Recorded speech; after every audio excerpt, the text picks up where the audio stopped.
wa ala alihi washabihi ajma'in. Puji syukur kita panjatkan kehadirat Allah Subhanahu wa taala karena rahmat dan hidayahnya sehingga kita dapat berkumpul di tempat ini untuk memulai acara dakwah pada pagi hari ini. Sebelum memulai acara pada pagi hari ini, marilah kita membaca basmalah terlebih dahulu. Bismillahirrahmanirrahim. Selanjutnya saya akan membacakan susunan acara pada pagi hari ini. Acara yang pertama yaitu pembukaan, acara yang kedua kata sambutan, acara yang ketiga mau'idah hasanah, dan acara yang keempat penutup. Memasuki acara yang pertama yaitu pembukaan, marilah kita buka acara pada pagi hari ini dengan membaca surat Al-Fatihah. Amin. Terima kasih.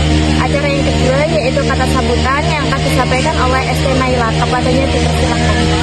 Assalamualaikum warahmatullahi wabarakatuh. Bismillahirrahmanirrahim. Alhamdulillahirabbil alamin wassalatu wassalamu ala asyrofil anbiya'i wal mursalin wa ala alihi wa ashabihi ajmain, amma ba'd. Pertama-tama marilah kita panjatkan puji syukur kehadirat Allah Subhanahu wa taala yang telah melimpahkan rahmatnya kepada kita semua. Kita bersyukur dapat berkumpul di pagi yang cerah ini dengan nikmat kesehatan yang masih diberikannya. Tak lupa salawat serta salam kita haturkan kepada junjungan kita Nabi Muhammad SAW serta kepada keluarga dan sahabat-sahabatnya yang mulia. Hari ini dalam acara yang mulia ini, saya Siti Najwa Febriana mengucapkan banyak terima kasih kepada hadirin semua karena telah berkumpul untuk menghadiri dakwah yang berjudul Sabar Berbuah Ikhlas yang akan disampaikan oleh rekan kami. Mungkin itu saja yang dapat saya sampaikan. Mohon maaf jika ada kesalahan kata. Sekali lagi saya mengucapkan terima kasih banyak kepada hadirin semua. Wassalamualaikum warahmatullahi wabarakatuh. Terima kasih. Acara yang ketiga yaitu mau'idah hasanah yang akan disampaikan oleh Rita Ulusna. Assalamualaikum warahmatullahi wabarakatuh. Masyiral muslimin rahimakumullah. Ada sebuah kebahagiaan yang teramat besar bagi kita bahwa tahun ini kita dapat bertemu kembali di bulan yang berkah ini dengan kita memiliki kesempatan untuk mengasah kesabaran kita. Melatih kesabaran memang berat dan terkadang pahit, namun buahnya sangat manis. Allah Subhanahu wa taala dalam surah Al-Baqarah ayat 153 berfirman, Ya ayyuhalladzina amanu sta'inu bis-sabri was-shalah innallaha ma'as-sabirin. Artinya, wahai orang-orang yang beriman, mohonlah pertolongan kepada Allah dengan sabar dan sholat. Allah beserta orang-orang yang sabar. Dalam ayat tersebut disebutkan bahwa Allah bersama orang-orang yang sabar. Apa yang lebih indah, apa yang lebih manis dari kebersamaan dengan Allah. Bahkan dalam surah Al-Imran ayat 136 Allah berfirman, Wallahu yuhibbus sabirin, dan Allah mencintai orang-orang yang sabar. Bukankah sungguh jika kita dicintai dengan Allah? Arti sabar, apa sebenarnya sabar itu? Dalam bahasa Arab, secara bahasa sabar berarti radia atau ridho. Tajalada mengikat, tahammal bertahan, beratahan, ihtamala menahan, dan dalam menghadapi sesuatu fi hudu wa dalam ketenangan, dan duna syakwa tanpa mengeluh. Tidak mudah untuk sabar, namun tentunya untuk mencapai tingkatan itu tidaklah mudah. Allah Subhanahu wa taala berfirman dalam surah Al-Baqarah ayat 45, Wasta'inu bis-sabri was-shalah fa innaha laqadiratun illa 'alal khashiyin. Artinya, dan mohonlah pertolongan kepada Allah dengan sabar dan sholat. Dan sholat itu sungguh berat kecuali bagi orang-orang yang khusyuk. Mengapa berat? Karena sebagaimana arti bahasanya sendiri, dalam bersabar kita harus mampu menahan diri dan bertahan dari hal-hal yang menggoda kita, dari hal-hal yang tampaknya menyenangkan dan memberikan kenikmatan.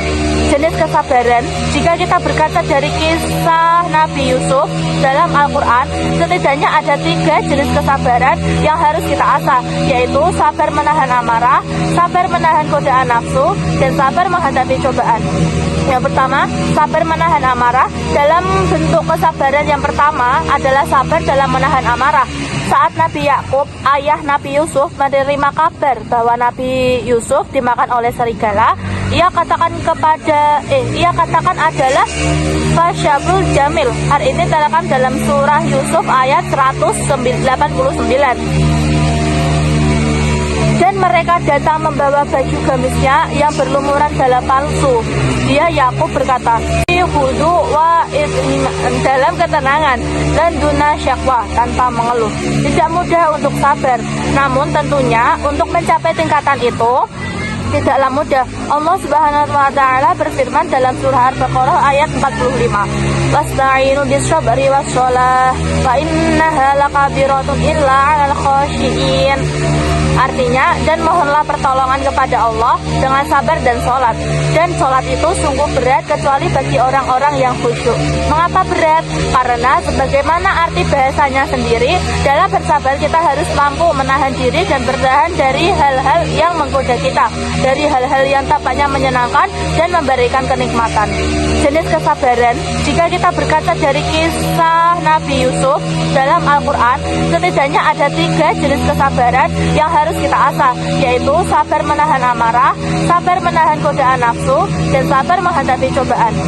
Yang pertama, sabar menahan amarah. Dalam bentuk kesabaran yang pertama adalah sabar dalam menahan amarah.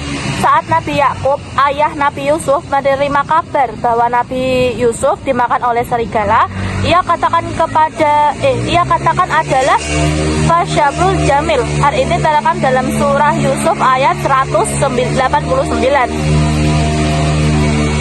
Dan mereka datang membawa baju gamisnya yang berlumuran darah palsu. Dia Yakub berkata, "Sebenarnya hanya dirimu sendiri yang memandang baik urusan yang buruk itu. Maka hanya bersabar itulah yang terbaik bagiku. Dan kepada Allah saja memohon pertolongannya terhadap apa yang kamu ceritakan." Kesabaran menahan amarah juga ditunjukkan oleh Nabi Yusuf. Dia di penghujung kisah Nabi Yusuf, saat Nabi Yusuf telah menjadi orang besar dan para saudaranya yang dahulu kini meminta maaf kepadanya, beliau tidak memarahi ataupun mencaci, dan justru beliau berkata sebagaimana terdapat dalam Al-Quran, "Qala tarbisu alaikumul yaum yaghfirullahu lakum wa huwa arhamur rahimin." Pada hari ini tidak ada cercaan terhadap kamu. Mudah-mudahan Allah menghantui kamu dan Dia Maha Penyayang di antara Maha Penyayang. Bayangkan, bukan hanya tidak mencela, beliau bahkan mendoakan dan menghibur saudara-saudaranya tersebut. Luar biasa tingkat kesabaran yang beliau tunjukkan. Dan sungguh tepat momentum pada bulan ini kita gunakan untuk lebih bersabar dalam menahan amarah. Dalam kitab Sahih Muslim kita menemukan hadis Rasulullah SAW yang diriwayatkan oleh Abu Hurairah. "Idza asbaha ahadukum yawman sha'iman fala yarfus wala yajhal fa inni mru'un syatamu aw qatalahu falyaqul inni sha'im." Artinya, jika salah seseorang di antara kamu berpuasa, hendaklah dia tidak berkata-kata yang kotor ataupun melakukan perbuatan yang tidak senonoh atau bodoh. Dan jika ada seseorang yang mencelanya atau mengajaknya bertengkar, maka hendaklah dia berkata, "Sesungguhnya aku seseorang yang berpuasa, sesungguhnya aku seseorang yang berpuasa." Tentu tidak mudah dan tidak ringan menahan amarah. Dapat kita lihat bahwa dengan kesabaran mereka akhirnya bisa melewati cobaan berupa masa-masa yang sulit, dan 7 tahun yang sulit itu saat dilewati dengan penuh kesabaran akhirnya membuahkan tahun yang manis. Sekian ceramah dari saya, Rifa Lusna. Wassalamualaikum warahmatullahi wabarakatuh. Terima kasih, acara demi acara telah kita lewati. Kini tibalah kita di penghujung acara. Sebelum menutup acara pada pagi hari ini, marilah kita membaca hamdalah bersama-sama. Alhamdulillahirabbil alamin. Saya sebagai pembawa acara mohon maaf yang sebesar-besarnya. Terima kasih waktu dan perhatiannya. Akhirul kalam, wassalamualaikum warahmatullahi wabarakatuh.